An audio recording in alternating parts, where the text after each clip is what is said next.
This Giving Day marks the 150 years that the school has been at Albert Park,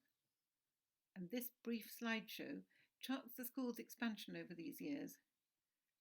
and gives a brief history of its efforts to ensure that the means to pay hasn't always been the only way to benefit from an education at Abingdon School. The school's new premises cost just under £7,000, a sum underwritten by the £10,000 received from the sale of John Royce's London properties, with which he had endowed the school in 1563. At this point, Abingdon was still the old endowed charity school of 1563, with a mix of free, subsidised and paying pupils, something that over the years it has been able to continue thanks to gifts like Lacey's Court, which endowed the Young and Summers Scholarship. The school's 1902 extension cost over £6,000, of which £1,000 was donated by Lord Wantage and a further £500 by his wife. And it's in an acknowledgement of these gifts that the Lady Wantage Scholarships are so called. However, in 1904, as the state began to expand its provision of secondary education, pupils began to be able to come to Abingdon on free places,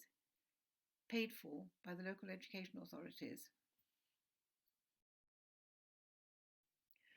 Abingdon was a selective entry school, and over the next 30 years pupil numbers more than doubled, while the number of boys paid for by LEAs and by the direct grant system, which was established in 1944, went up over 6 times, from 12.5% in the 1930s to over 70% in the 1950s,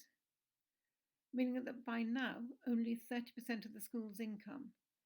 came from fee-paying pupils.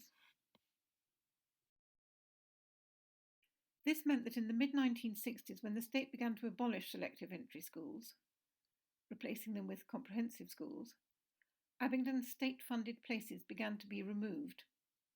finally disappearing altogether with the repeal of the Direct Grant Act in 1976.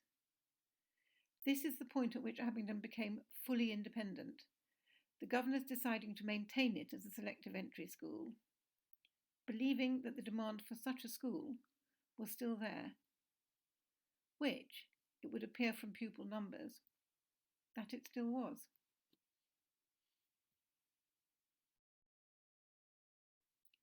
The years since full independence have seen the school's facilities expand and improve. But independence has meant that all fee assistance has had to come from within the school community. And over the past 30 years, many generous donations and legacies have enabled this to happen, so that currently there are 63 boys at Abingdon on bursaries. However, we would like to be able to double this number,